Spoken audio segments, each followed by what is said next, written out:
Welcome to Samba Samba. Enjoy the video. In this video, I will explain how to remove your Ford Ranger backseat. First, let's talk about the tools you'll need. You'll definitely want a T50 Torx socket and a 13mm socket. An extension for your ratchet will be very helpful, especially for those hard-to-reach bolts. Some people find an impact gun makes the job quicker, but it's not strictly necessary. Always ensure you have a clear, safe area to work in. Now, let's get started with the seat belts. Begin by folding up the bottom portion of your rear seat. This will give you better access to the seat belt buckle mounts. You'll find two T50 Torx bolts holding these buckles in place. Go ahead and remove them.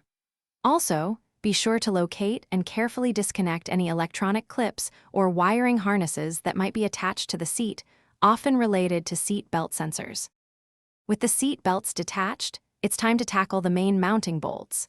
There are typically 4 13mm bolts securing the entire seat assembly to the truck floor. You'll usually find 2 on each side, often hidden beneath a flap of carpet or trim. Use your 13mm socket, along with an extension, to loosen and remove all 4 of these bolts. Take your time to ensure they are completely free. Once all the bolts and clips are disconnected, you can carefully lift and maneuver the entire rear seat assembly out of your Ford Ranger.